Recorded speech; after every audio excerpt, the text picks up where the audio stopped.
Family and fellow soldiers, I'm the Professor, and this is the Moment of Truth. And now the Friday Crime Report. Linwood, Washington, December 8th, 2018. A gang of white supremacists from Oregon, Tacoma, North Carolina, and Illinois, among other places, went to Whidbey Island, Washington. The purpose of their little sojourn? Well, we've always explained to you in the black media that white supremacy is a cult, a religion.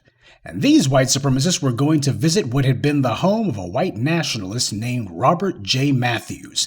In fact, this practice of white supremacists visiting Whidbey Island has become a regular pilgrimage for white supremacists since 1984. They even have a name for the occasion. They call it Martyrs Day. I'm not making that up. Here's a little background. Robert Matthews was the leader of a white supremacist terrorist group who called itself the Order. They were mostly a gang of bank robbers and killers. They robbed an armored car in Seattle, they bombed a synagogue and murdered a Jewish talk show host. But their biggest score was when they robbed an armored car in California in broad daylight. They got away with $3.6 million in that heist. They took the money that they stole and gave it to other white supremacist organizations. I guess that's part of the reason why these guys were so popular with the other inbred hate mongers. You can buy a lot of mayonnaise sandwiches with that kind of money. Matthews and his pals had been running counterfeit bills, setting up insurrectionist plots, the whole nine. They worshipped the Turner Diaries novel, no surprise, and they were preparing for what they thought was going to be a nationwide insurrection, where afterwards they would usher in their white ethno-state.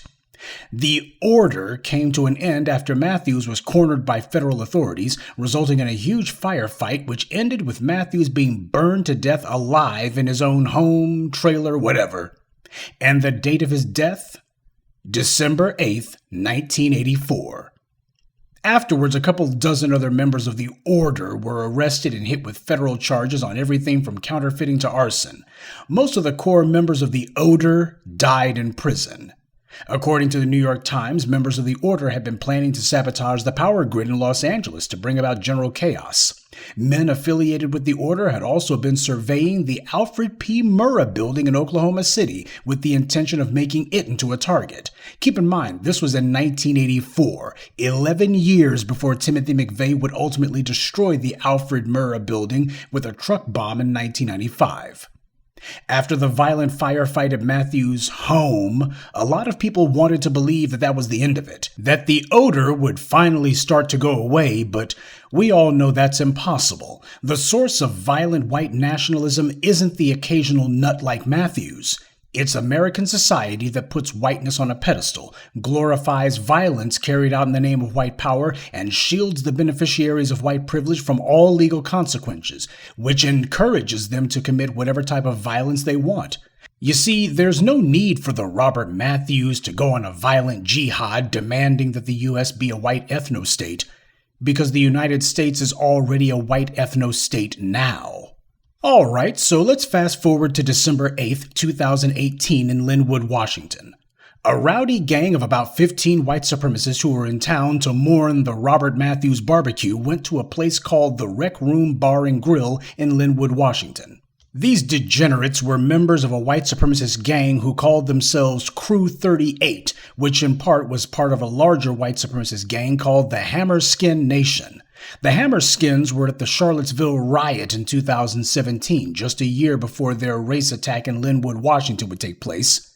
Now, this gang had visible tattoos, including swastikas, as well as other white supremacist iconography on their persons.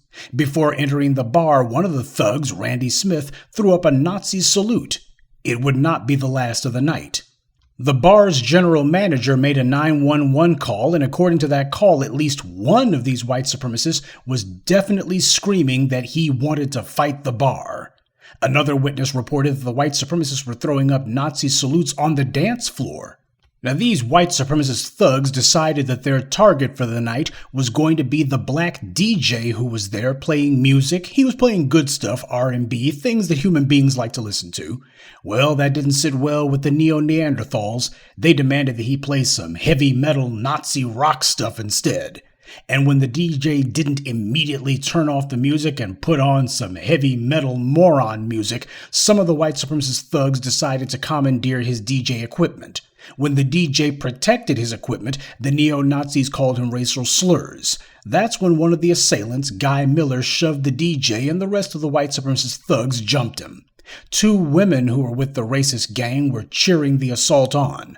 When the authorities were called, the white supremacists fled in 3 different vehicles, but they didn't get far. All 8 assailants were arrested. Now, considering that the bar's general manager had called the police regarding this violent incident that had happened at their place of business, you would think that the owners of the bar would be totally cooperative. But they weren't. Court records say that the bar's owner had at least 16 different cameras that captured the assault, but the bar's owner refused to turn over footage from all but 2 of the cameras, telling the police that 2 camera feeds was all they needed. The detectives obtained a judge's permission to seize the rest of the footage, so you had the owner of that bar where this attack happened defying law enforcement over a violent racial attack that happened in their bar because they wanted to be on code. We'll continue with the moment of truth in just a moment, but first, a word from the official sponsor of Black Empowerment, Power Tools. There's no telling when something's going to come up, so make sure you carry your power tools at all times. You never know when you're going to need to bring the hammer down, or when you'll have some trash that needs to be blown away, or some obstacle that requires cutting down. Don't get caught empty-handed. Keep your hammer close by. Keep that leaf blower at the ready, and always carry your steel. Power tools, because no matter what your day job or side hustle may be, there's no excuse for not being ready to put in some work. And of course, you won't be surprised to learn that this white supremacist gang all had records as long as your arm, yet they were allowed to remain loose on the streets anyway. Guy Miller, who initiated the race attack, had been convicted of multiple felonies, including assault, firearm possession, and burglary. Multiple felony convictions, yet he's still been on the loose anyway. The appropriately named Vincent Nutter had a record of offenses, including for drugs and guns. In 2013, he was the target of a manhunt involving police and helicopters. He wound up climbing a tree to try to avoid capture, but he was finally caught after firefighters blasted him with a fire hose. He was sentenced to 6 years in prison. No word of how much of that he actually served. And just to show that the apple doesn't fall far from the tree, pun intended, Vincent Nutter's father, Mark Nutter, was also on the run at the same time as his felonious child. Mark Nutter would be captured not long after his little hell-spawned son was put in the hoosgow. The elder criminal was living out of a van at the time, armed with an AK-47 and plenty of ammo. He was using a fake ID and working as a roofer. So criminality runs in the family with these two, but as we all know, nobody claims that criminality is pathological or hereditary unless it's a black person that they're talking about. So when Vincent Nutter gets put back in the news again for carrying out a racial attack in Linwood, Washington, nobody brings up the fact that his father is also a lifelong criminal too. One of the neo-Nazis who was arrested was Travis David Condor. He's a former soldier from Pittsburgh who had previously been sentenced to 90 days in jail for beating a homeless man with a baseball bat in Cincinnati. Condor was also photographed at the Unite the Right rally in Charlottesville, too. Daniel Dorson was arrested in 2014 after he used a skateboard to attack a 70-year-old store employee. Dorson was joined by a large group of his fellow teenage thugs during this attack, which left the victim with a gash to his head and other injuries. Dorson was sentenced to 5 years in prison after that, but clearly since he was back on the streets in 2018, he didn't serve the entire sentence. Randy Smith had been previously convicted of a felony, but that didn't stop him from possessing a firearm anyway. He got caught with that in 2020 and pleaded guilty to that charge as part of his plea deal, admitting to the race attack that he perpetrated in Linwood. So the point is that you didn't have to wait until this violent racial attack in 2018 to know that all these creeps were irredeemable criminals who should never see the outside of a cage. But that's who these crooked racist judges allow to remain on the streets. That's who they ignore the law for so that they can maintain white privilege. Now, all the race terrorists who have been involved in this attack have been hit with pretty much the exact same 2 charges, a hate crime and making false statements to the FBI. That's what they've pretty much all been charged with. And here we are 4 years later, and we're finally seeing people taking some plea deals. At least 2 of these criminals have already pleaded guilty earlier this year, with more pleading guilty now. In one plea deal, Kristen Clark of Biden's DOJ decided to give one of the assailants, Jason DeSimas, a plea deal in which both Clark and DeSimas attorneys agreed that DeSimas should get 37 months for the attack. And the DOJ will recommend that to the judge as his sentence.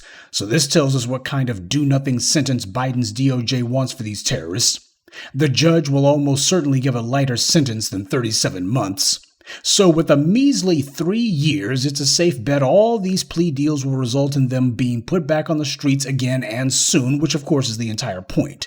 Meanwhile, the DJ has sued the bar, claiming that they did nothing to protect him, that although sheriff's deputies have been called on the white supremacist gang, the bar's owners asked the sheriffs not to eject the rowdy racist, and the bar even continued to serve the neo-Nazis alcohol afterwards. This attack happened 4 years ago, but it's only just now getting to the point where the attackers, who have been allowed to remain free on bond all this time, have been made to at least enter a plea deal of some sort. This is white supremacist injustice. This is what we are at war with. That's why you have to be ready to defend yourself. These white supremacists didn't attack that black man because he did anything. They did it because they know they live in a society that refuses to punish anti-black violence. So it's up to us to stop anti-black violence before it begins, and put these white supremacists on notice that when you bring one of your little street gangs to town and start looking around for a black target, you better be real careful, or the next white supremacist pilgrimage that they decide to go on could well wind up being their last. And that's this Friday's crime report. Keep your eyes open and stay on alert, because there's a lot worse criminals out there than the ones that the white corporate media chooses to show you. Good day, and be one. I'd like to take a moment to mention some of our contributors: Lamont Davis, Eve, Kareem, Pinky Moore, and Keith. Salute to them, and thank you to everyone for listening, liking, and sharing this message. Black empowerment only exists because of you.